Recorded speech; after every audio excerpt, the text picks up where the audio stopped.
Ooh-wee. Ooh, it's cold out here tonight. What's up, good people? Marcos here, and as always, I want to say thank you all for watching, commenting, subscribing, and being part of the Jobu Sports Report. Without you guys, as well as you ladies, you know that this literally does not work. I hope everybody's had a great weekend. It is Saturday night. Tomorrow is week number 4 in the NFL. I can't wait. 1 o'clock, we got the Commanders with the left hand up. And let's hope the left hand stays up, taking on the Philadelphia Eagles, the greatest team of all time that literally just can't do anything wrong. Yeah. Followed by our Cowboys versus New England. And then, of course, we have on Monday night the Giants taking on the San Francisco 49ers. So it'll be a great couple of days. I don't know about you, but I am ready. I got the big sub. I went to BJ's and picked up a bunch of stuff that I need. I'll go to Restaurant Depot first thing in the morning, pick up some chicken wings and some cod because we're going to have a beer-battered codfish sandwich. So we're going to basically be doing like fish and chips, okay? Just making it a big sub because that's the way we roll here with Jobu Sports. Today I woke up, of course, in Harrisburg, Pennsylvania, at my friend Allie's house. I've been helping her and Nicole do some work up there on fixing their houses and things, and got that shit done. Left there about 1 o'clock. Got here in time to do my live stream, literally 30 minutes before the show.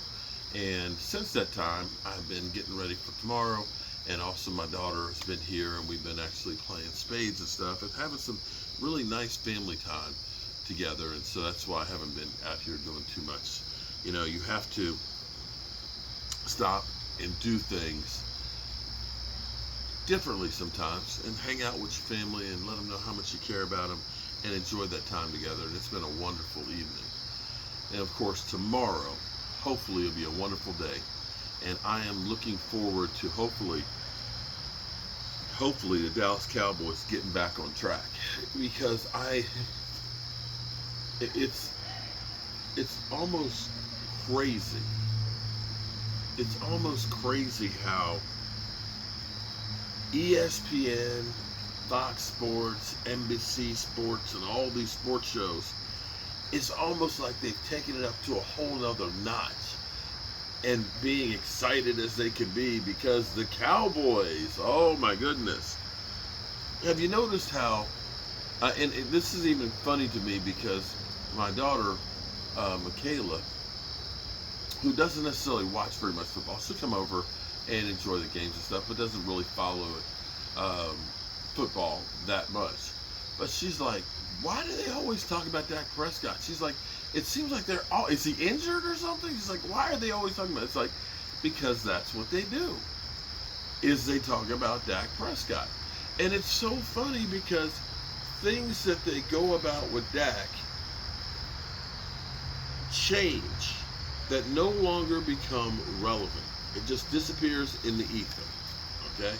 From, you know, yeah, they're winning, but he's not throwing the ball deep, he's dinking and dunking, right? You know, then it went to, you know, it's garbage time yards, so they don't really count and things like that. Of course, last year it was interceptions and how you're killing the team. But the funny thing is, whenever he corrects this wrong that they say he has, that becomes no problem in the NFL for anybody else. I still keep saying, people, if Dak Prescott's 15 interceptions in 11 games is a problem, how come we're not looking at Jimmy G's 6 in 3 games? 6 in 3 games. He's on pace for 34 interceptions. Ain't nobody talking about that one. Ain't nobody talking about that. But this is a game and a situation for the Cowboys where the team leaders need to get control of this thing. That being Dak Prescott, who we've already heard is pissed off. The Micah Parsons, who, you know, he's got aspirations of winning that Super Bowl. And I remember thinking back to another former Dallas Cowboy great and Hall of Famer, Charles Haley. Charles and Micah reminded me a lot of each other, with the exception of Charles Haley was crazy. But Charles Haley was about one thing, and that was winning.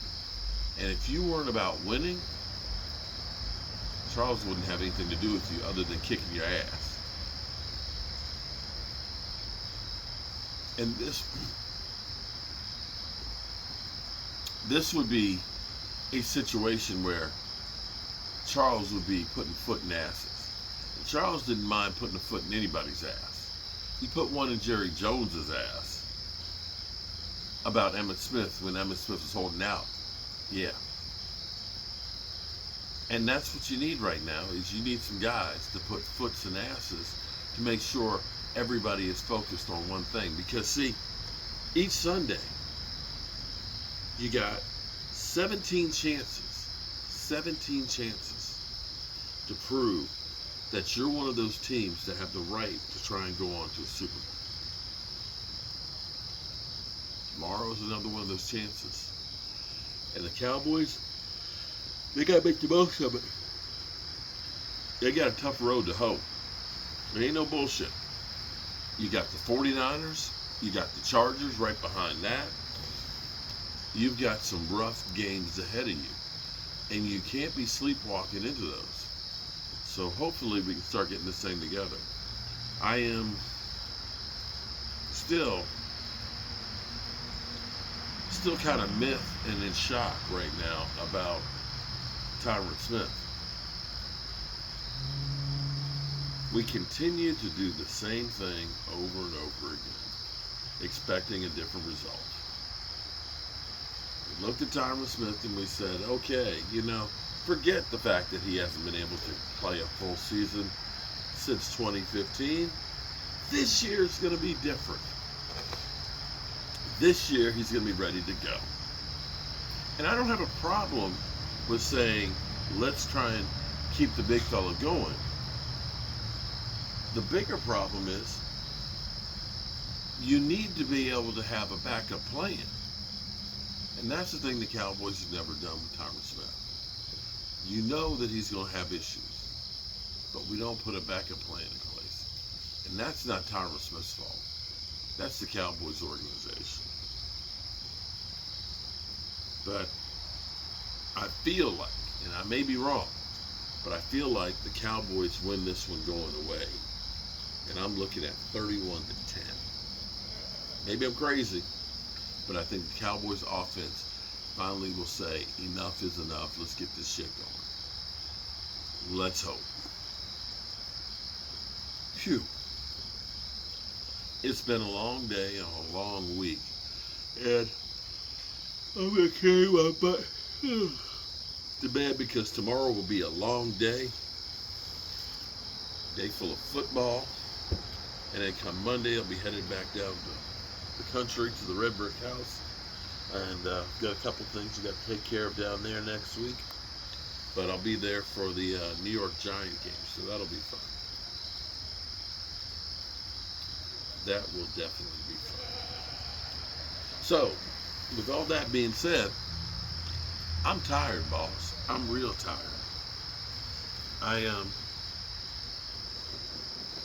My wife reminded me that today is actually Simba's birthday, our dog that we had to have put to sleep last year.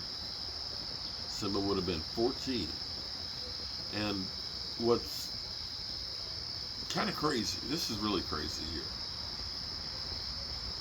Philly 500 plays the clip of Michael, I think it was the clip of Michael saying the brother screwed us, or it might have been the other one from this past year. Regardless, one of those clips, Roscoe is walking through. Roscoe is walking through. They say a dog is a man's best friend, and that's the truth. I miss both of those dogs. And I hadn't thought about it much because, we're just not here. But having Leroy here and Chai's here right now, and having them running around, you realize how much you miss what you don't have. So, good people, remember, tell the people you love how much you love them, because you might not get the chance again, and I love you guys. And God willing, I'll see you tomorrow.